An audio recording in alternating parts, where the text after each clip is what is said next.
Good day, students.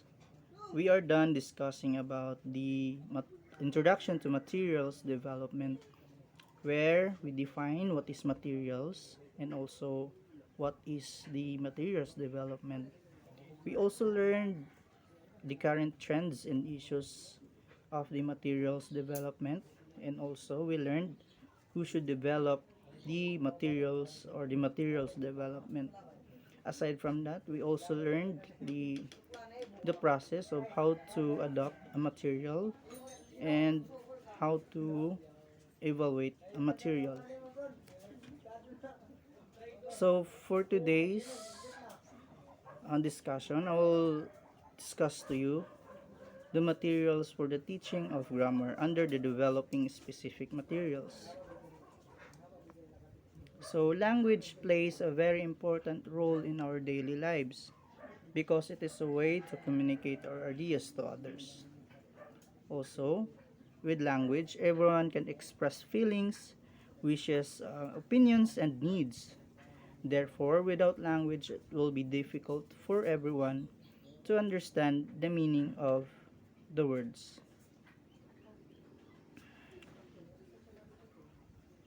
of others. So, English is currently very important to learn because it is an international language that is generally used to communicate with people who come from abroad.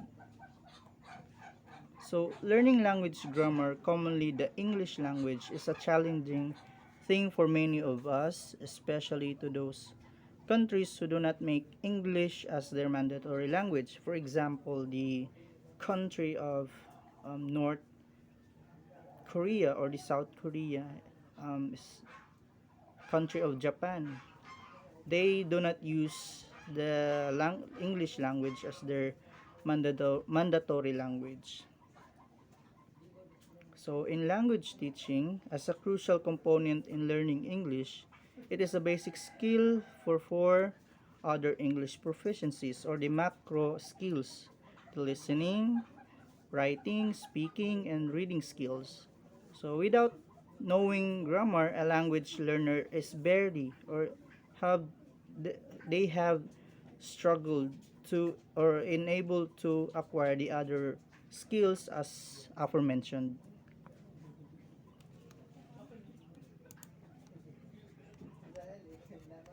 So, classroom teachers producing their own materials for use with their own students perhaps have the greatest chance of innovating and certainly have the best opportunity to take into account the learners themselves. In particular, the extent to which an aspects of English grammar does or does not pose problems for them given their first language. But once materials is for publication into whatever market, being sold or being displayed, pressures to conform to current norms will frequently require the writer to work within the grammar McNugget framework. So, the writers of materials for the teaching and learning of grammar has a number of consideration to take into account, and this include: first is the age and level of the learners who will be using the materials, the extent to which any adopted methodology meets the expectations of learners, teachers, or the educational culture within the learners and teachers' work. Third, the extent to which any context and co-text which are employed in order to present the grammar area will be interest to learners. So, fourth, the nature of the grammatical areas to be dealt with in terms of their form, their inherent meaning implications, if any, and how they are used and normally occurring spoken or a written discourse. The extent to which any language offered to the learners for them to examine the grammar used represents realistic use of the language. and the extent to which activities for learners to produce language containing the target grammar will result in meaningful utterances, and ones which bear at least some resemblance to utterances which the learners would be likely to want to produce in their own or the non-classroom discourse. F. Any difficulties that learners can be expected to encounter when learning these areas of grammar, especially with regard to any similarities or differences in form, function, and form function relationship between the target language and their mother tongue. So, the first three listed here The first three listed here, of course, of great importance for anyone working with or designing materials for classroom use. This chapter restricts itself to considering the last three, since the extent to which grammar materials accurately reflect the language and the learner's linguistic needs, and to which they encourage and allow learners to produce language which is of relevance to them, are factors whose absence may result in material which is interesting but of low pedagogic value. So, in regards to this criteria, the D and E, one might immediately consider the continuing tendency of materials to avoid normal ellipses and practice activities which are intended, presumably, to teach language that can be used conversationally. For example, in the study of Ur and Rebe in 2000, learners are presented with exchanges such as, "What's your name?" My name's Deborah. How old are you? I'm 14. When's your birthday? My birthday's in September, and etc. So, what is clear in such writing is the writer or the editor of this retained the view that the exemplification of grammatical form is more important than the presentation of naturally occurring language. So, a further example is an area included in virtually all grammar materials and which is referred to as is a short answers. Short answers like yes I am, no he isn't, no they haven't, or etc. This normally treated as a stand-alone area. Yes or no. Questions can be simply answered in this way, and learners are given practice exercises which involves simply question and response. So invariably, no reference is made or indication given to learners as to when such responses may or may not be appropriate. The functions or pragmatic effect of utterances, such as yes I do, is ignored. From the study of Whitney, 1998, includes the following practice of past simple. Learners are asked to ask and answer with a partner, are given the prompt play, for example, the football yesterday. And for example, did you play football yesterday? So the answer might be yes, I did, or no, I didn't. And then ask to produce further yesterday.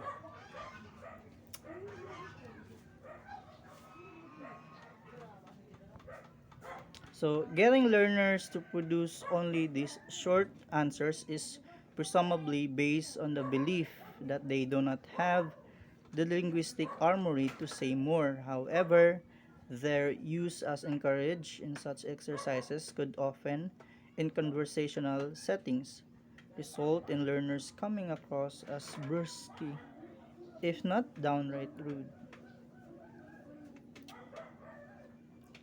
So, Nicole Kidman. So these misnamed short answers need to be taught and practiced in a context such as disagreeing or correcting or and with appropriate follow-up to the short answer, giving exchange such as, for example, A, you are late. B, no, I'm not. It's only 8:30. Or or A, Neil Young's American. B, no, he isn't. He isn't. He's a Canadian, etc. So, so the materials writer wishing to get learners to produce short answers would need to develop possible to conversational exchanges, which begin with statements that learners can either disagree with or else to which they can give a contrary opinion.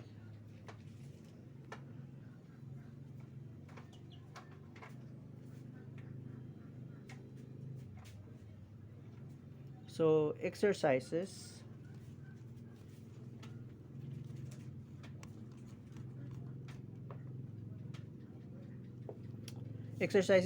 might be developed along the following lines. For example, Nicole Kidman's a really good actress. I think she's American. So B, blank, then period, she's Australian. So basically, the learners would be expected to produce or to answer, no, she isn't, in the gap or the blank.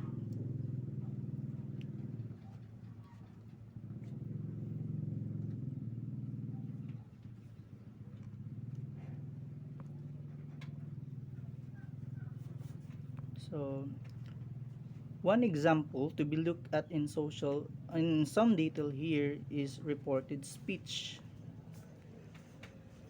Reported speech.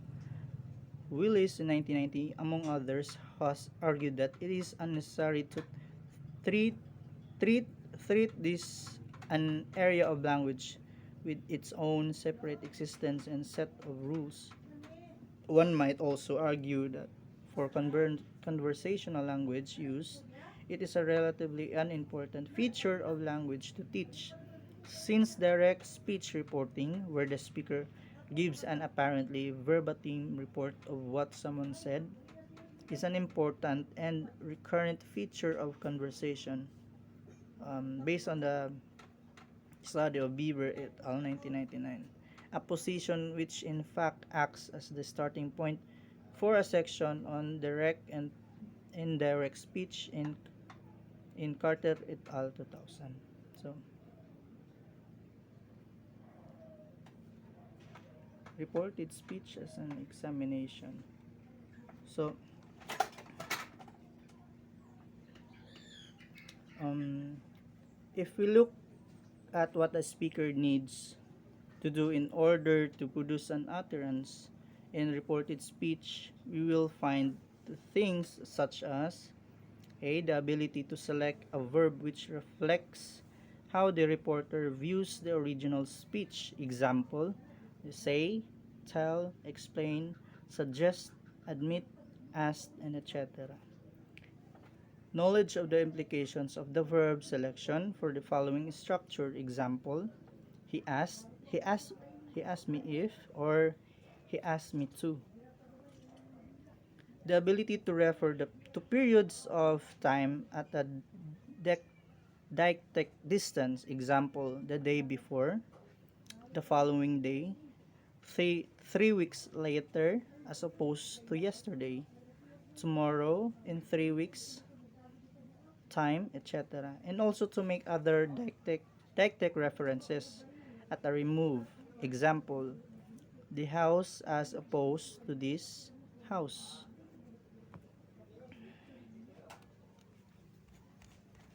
So, let's see. Where am I? C, the ability of this. D, when the verb selected for reporting is followed by a that verb phrase, the ability to select an appropriate tense form for the verb in the that clause. So the first three of these need not and arguably should not be left until the area of reported speech crops up in the syllabus. Learners need to know what the verbs used to refer to different speech acts mean and how to employ them. So,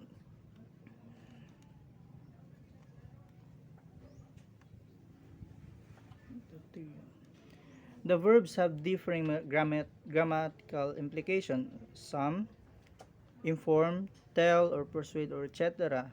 require an indirect personal objects. Other might be say suggest, admit, or say. Take either a noun object or a that clause, etc., etc.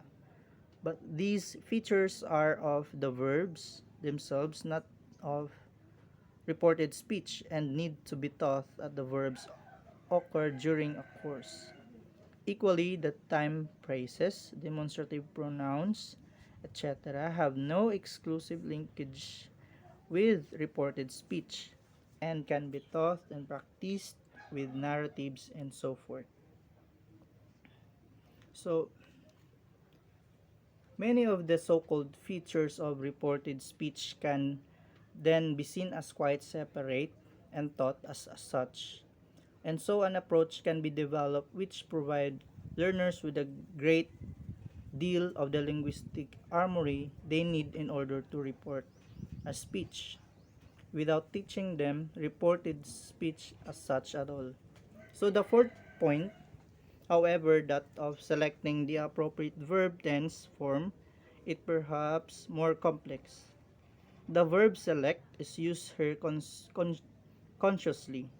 The speakers select the tense rather than transform from one to another, and although such selection is not a very conscious level, native speakers of English will be aware of the effects of differing choices in, for example, he said he's coming or he said he was coming.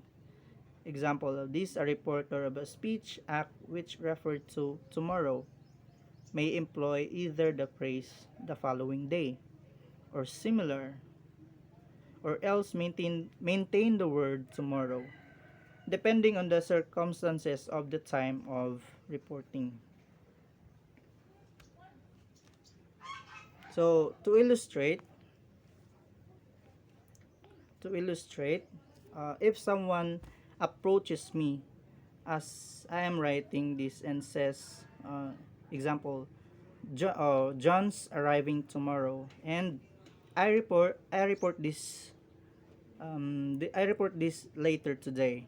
So I may report it as, for example, X that said John's arriving tomorrow. So naturally, if I report this tomorrow, I will no longer refer to tomorrow. Instead I will use today. John's arriving today. So however, no matter when the reporting takes place, up to the point of John's arrival or my receipt of other information, I may select to use the form was arriving. So if I so wish to do so would indicate either, but I know that this is no longer the case. Or it may or may not be the case. I am not willing to vouch for or give guarantee for the truthfulness of what I am reporting. It may be necessary for learners of English to become aware, if they are not already, that these options are open to them.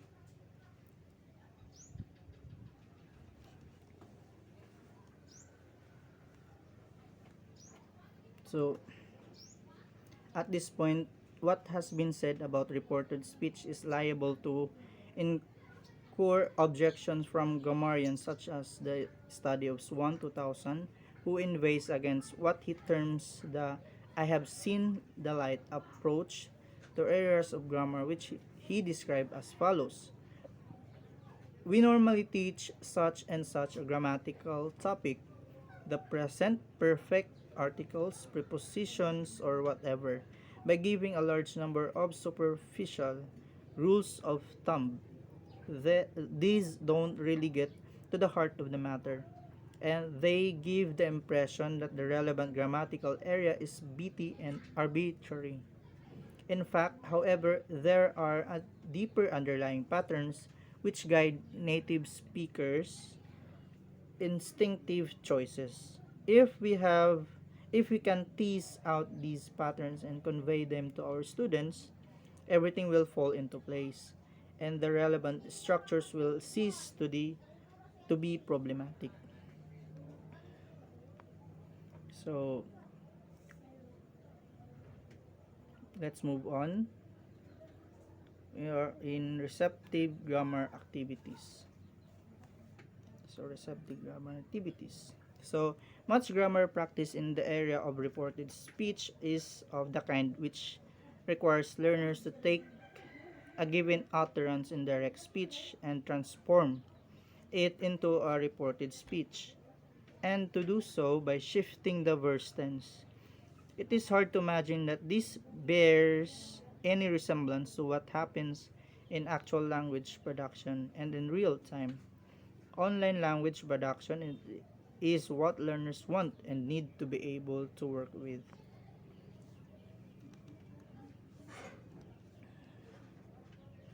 So, sentence grammar. So, um, where are we? So, Brazil 1996 points out that the sentence grammars deriving as they do from an abstraction away from potential use pose questions about the organization of language that seem to have little to do with those engaging the attention of people who are involved communicating with others. So, sentence grammar. Okay, where are we? Okay. So, transformation grammar exercises, whether for reported speech, the passive, or whatever other grammar area, require language learners to make decisions and produce language in a way which is quite divorced from the decision and production that online communication will require. Wait. So, what are the alternative? What are the alternatives what alternatives are there to transformation exercises? Um, so what alternatives are there to transform exercises? So Lewis in 1993 points a possible way forward with a call for an emphasis on grammar as a receptive skill. So these are the an unifying feature behind all these commentators is the assertion that it is the student's ability to observe accurately and perceive similarity and difference within target language data, which is most likely to aid the acquisition of the grammatical system. Within this theoretical framework, grammar as a receptive skill has an important role to play.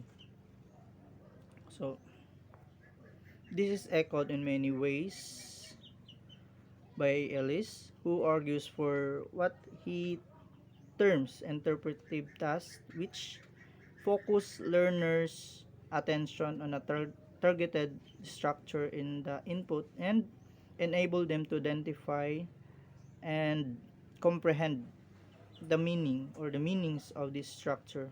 This approach emphasizes input processing for comprehension rather than output processing for production. That was said by Ellis in his study. So, the notion of grammar as a receptive skill is not a new one. Exercises have been produced and published over the years. which require learners to work with aspects of grammar without actually producing the utterances, which employ the grammar under the consideration. So arguments can and have, however, been made for a conscious adaptation of receptive grammar on a theoretical basis, as for example by Batstone in 1996, who argues learners may need time to make sense of new language before they are asked to make sense with it. So this is an argument for receptive tasks to be clearly distinct from productive tasks and for the former to precede the latter. So for example, so these are the following this is the following utterance. So they all contain the reported speech. So we'll be putting them into two categories. So group 1 in sentence 1, group 2 in sentence 2. Okay, number 1, I'll talk to James last week. He said he wasn't going to Sao Paulo after all. So we went for a beer on Saturday. Number 2, Alan called. He said he couldn't ring you last week because he had to go to Paris unexpectedly. Can you get in touch with him? Number 3, I talked to Paul yesterday. He said he isn't working for the bank anymore. Did you know? Number 4, Sarah called me this morning. She said she isn't coming to the meeting tomorrow, but she will email you the information. Okay? Number 5, when I talked to Sarah yesterday, she said she was sending the information by email. I don't know why hasn't arrived yet. Number 6, there's Mr. Johnson outside who wants to see you. He said it's urgent. Number 7, I saw Joan this morning. She doesn't look well. She said she hasn't eaten for a week. Number 8, I phoned the electrician, but he said he couldn't come until the following week. So I fixed it myself. Seems to be working okay. So, so these following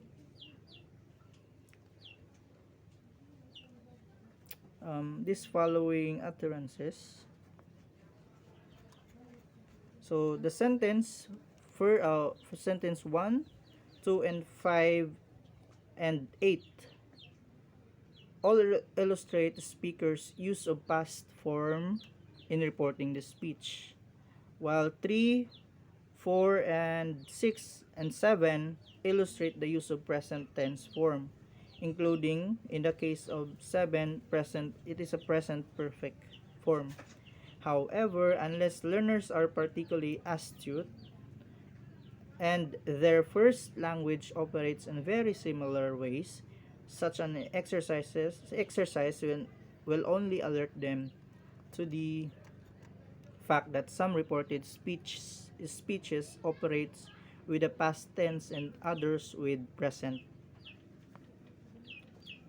So look at the italicized, what I mean. Look at the italicized part of this conversation. Which things do the speakers think are still true, and which things though they think aren't true anymore? So for them to begin to perceive why this is so, a further exercise will mostly be required again on a receptive level and possibly along the following lines. So number 1, A, I asked the new guy, Rolf, where he's from. He said he's German. And then B, German? And Alan told me he was Swiss. Number 2, John's just phoned. He said he's coming at 11. B, that's strange. When I rang him yesterday, he said he was coming at 10. A, number 3A, Joan said she's going to France for her holidays. B, oh really?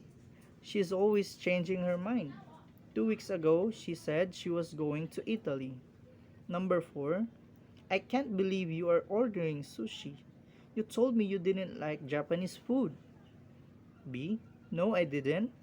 I said I don't mind it now and again. So,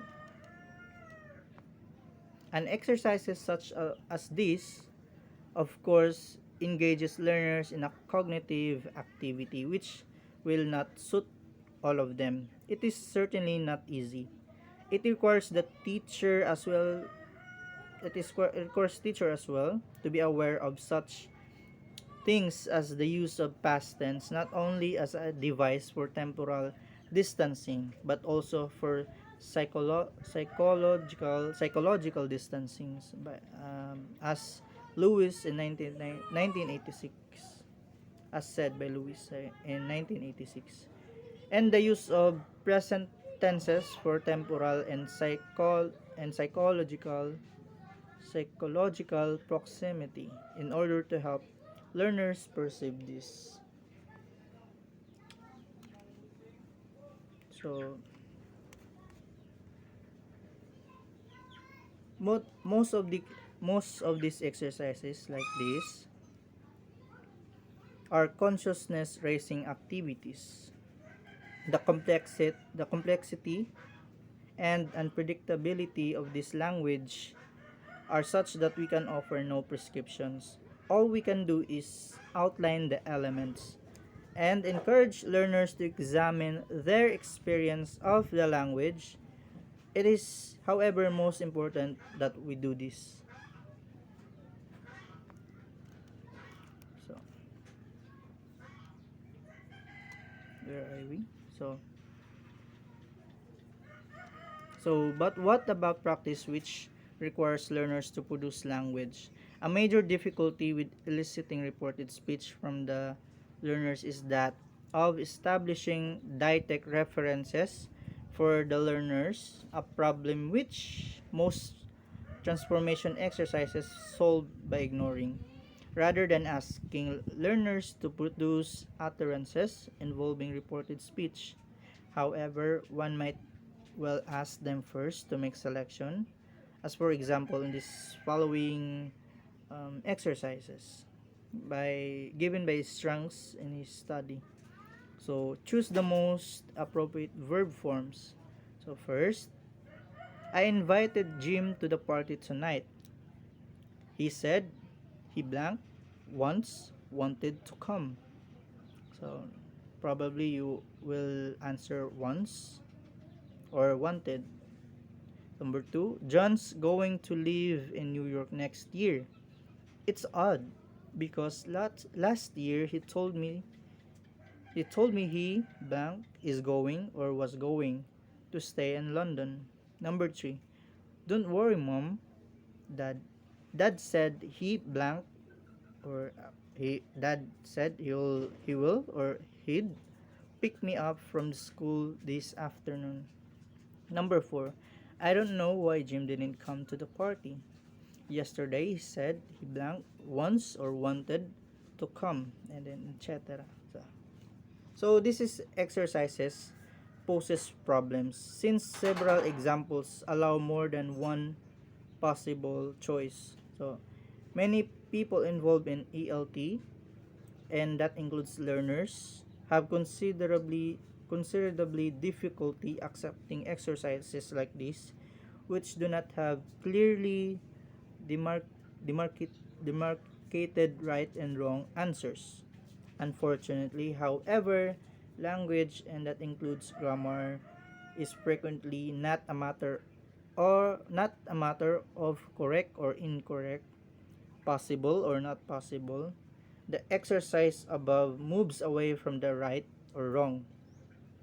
However, right or wrong syndrome and thus will be unacceptable to many users, especially the teachers. However, asking learners to consider which is more likely or appropriate allows them to perceive that choices are available and that there are subtle meaning differences between the choices. So that's it. Thank you. students, for your listening. God bless.